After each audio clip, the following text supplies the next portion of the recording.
만나서 반갑습니다. 저는 여기 하남시 고혈압 당뇨병 센터의 윤경주 간호사라고 합니다. 반갑습니다. 제가 오늘 준비한 내용이 뭐냐면 한번 제목을 같이 따라 읽어볼까요? 시작! 인슐린 치료 왜 해야 할까요? 이 자리에 내가 인슐린을 현재 맞고 계신 분 혹시 있으세요? 오늘 없으시네요. 잘 됐습니다. 제가 해드릴 교육이 인슐린 안 맞고 계신 분들한테 더 효과적인 교육이에요. 근데 이 교육을 들어보시고 나중에 혹시나 10년, 20년이 지나서 당뇨병을 지금 앓고 계신 분들 중에 인슐린 치료가 시작되면은 마음가짐 어떻게 하시면 좋을지 그런 거에 대해서 제가 오늘 얘기를 좀 나눠보도록 하겠습니다. 자, 우리나라 사람들 당뇨 많이 갖고 있잖아요. 그쵸? 7명 중에 1명은 당뇨를 진단을 받았는데 당뇨병 관리는 잘 되고 있을까요? 어떠신 것 같으세요? 잘 안 되실 것 같으세요? 당뇨 환자 10명 정도 있으면은요, 실제로 당화 혈색소를 기준했을 때 정상 범위 안에 6.5% 미만으로 조절되시는 분들이 28%가 채 안 되신대요. 그러면은 당뇨 환자 4명 정도 있으면 그 중에 1명은 조절이 안 되시는, 한 명만 딱 조절되시고 나머지 3명은 조절이 잘 안 된다는 거예요. 왜 그럴까요? 당뇨가 조절하시기 어려워요. 그쵸? 그래서 이런 어려움을 극복하고자 많은 의사 선생님들이나 연구자들이 또 노력을 하고 있어요. 약도 좀 계속해서 개발하고 있고 다른 방법으로 어떻게 하면 당뇨 환자들이 더 좋게 좀 합병증 없이 잘 지낼 수 있도록 할 수 있는지 연구를 하다가 100년 전에 뭘 개발을 했냐면 인슐린이라는 애를 개발을 했어요. 처음에는 강아지한테서 그리고 돼지한테서 이렇게 동물 실험을 하다가 개발을 했대요. 근데 벌써 인슐린 개발된 지 100년이 넘었대요. 그래서 그거를 주사제로 만들어가지고요. 실제 환자분들한테 투여를 해보니까는 곧 생명을 잃을 것 같았던 일용당뇨 환자가 좋아지는 경험을 한 거예요. 그래서 그런 경험들이 좀 축적이 돼서 지금도 좀 보편적으로 쓰이게 되는 치료법이 됐습니다. 근데 외국에서는 이게 굉장히 활발해요. 인슐린 치료하는 게. 근데 대한민국 사람들은 어때요? 인슐린 맞는다라고 하면은 어우, 저분 이제 정말 그럼 맞아요. 그런 속된 말로 진짜 죽을 때 다 됐구나 이런 말을 쓰실 정도로 좀 심각한 환자라는 인식이 좀 보편적이에요. 그런 사회적인 분위기가 좀 형성이 되다 보니 먹는 약으로 끝까지 어떻게 해서든지 버텨보시려고 하시는 거예요.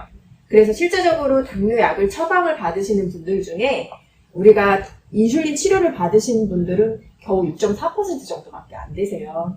근데 그 인슐린의 효과 대비 실제로 사용하시는 분이 너무 적다는 거죠. 그럼 인슐린 치료를 계속 미뤄요. 선생님은 하자고 하는데 당화혈색소가 7% 이상으로 계속 조절이 안 되시는데도 약을 하나 추가하고 2개 추가하고 3개 추가하고 4개 추가해서 먹는 약만 계속 밀리면 어떻게 될까요?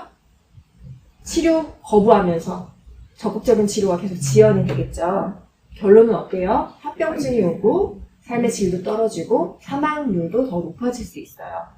이렇지 않으려고 저희가 오늘 이 간단한 교육이지만 중요한 교육을 좀 해드리는 건데 인슐린 치료라는 게 어떤 건지 우리가 좀 고정관념을 탈피해보자고요. 인슐린이 뭘까요? 아까 전 배우셨어요. 내 몸에서도 나오고 있는 호르몬이죠. 그거를 주사제로 만든 건데 이 내 몸 안에서 혈당을 조절해주는 호르몬이에요. 호르몬이 제대로 분비가 안 되거나 기능이 좀 떨어져 있는 상태를 인슐린 저항성이라고 부르고 그 상태를 좀 개선해주기 위해서 우리가 인슐린을 주사로 따로 인위적으로 넣어주는 거죠. 그럼 인슐린 치료했을 때 좋은 점 뭘까요? 내가 본연에 가지고 있는 내 췌장의 기능을 좀 보호해줄 수 있어요.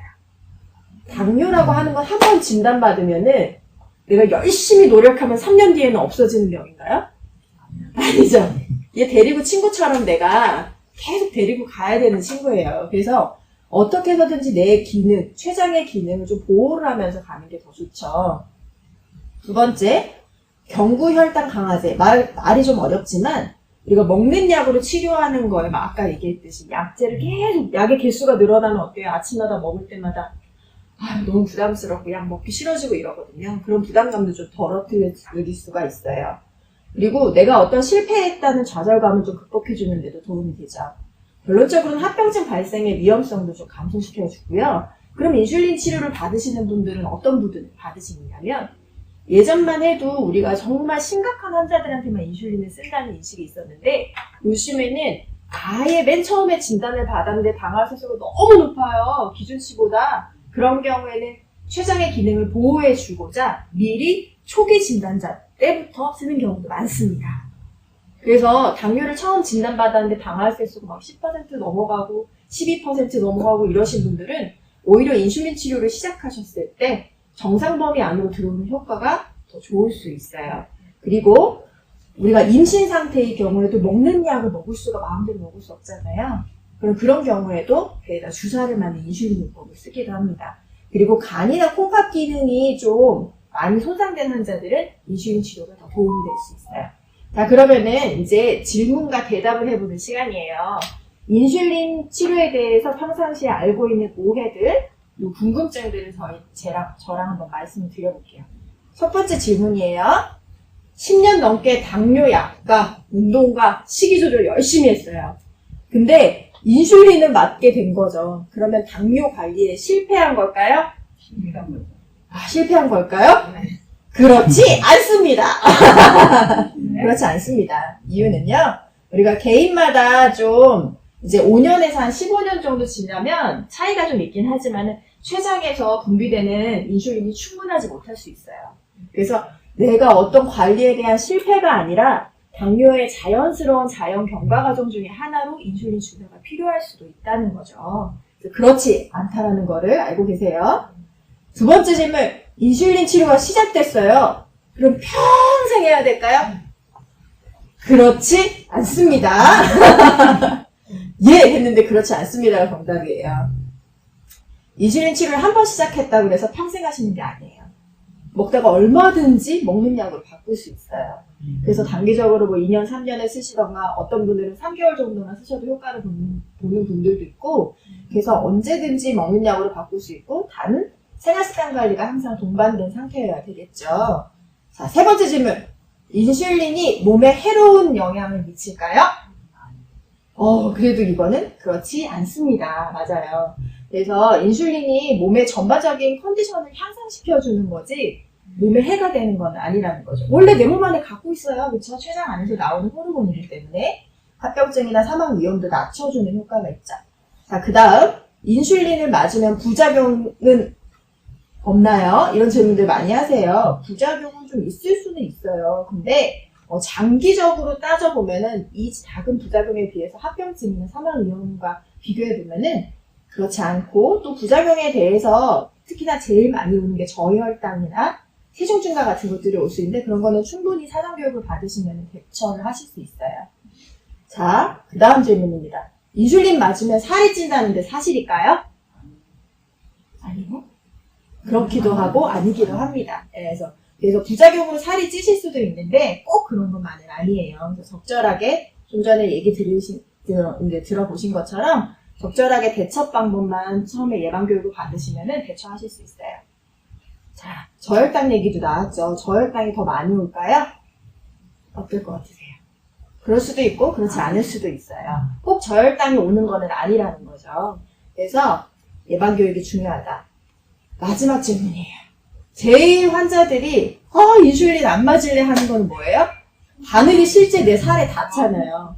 제가 좀 이렇게 연령대 있으신 분들 교육을 해보면은 선생님 그거 자가혈당 하는 거 너무 아파서 나 안 할래요 하시고, 낙엽만 스쳐도 아플 나이야 선생님 몰라서 그래요 이런 얘기 하시거든요.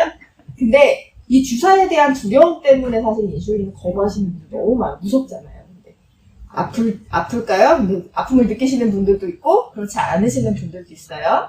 근데 요즘에는 바늘 제조 기술이 되게 많이 발달했어요. 예전에는 두꺼운 바늘 막 인슐린도 예전에는 병에다 넣고 이렇게 주사로 빼서 맞고 막 이랬잖아요. 두꺼운 주사 바늘을 썼다고 생각하시는데 요즘엔 그렇지 않습니다. 그래서 주사법도 정확하게 하느냐에 따라 통증 경감도도 많이 떨어뜨릴 수 있고요. 그래서 통증을 최소화할 수 있는 방법들을 저희가 또 따로 교육을 하고 있어요. 자, 그러면 제가 실물 모형을 한번 가지고 교육을 해볼 건데요. 이 실물 모형을 한번 보여드리고 또 필요하신 부분을 한 번씩 체험을 해보실 수 있게 해드릴게요. 이게 뭐야?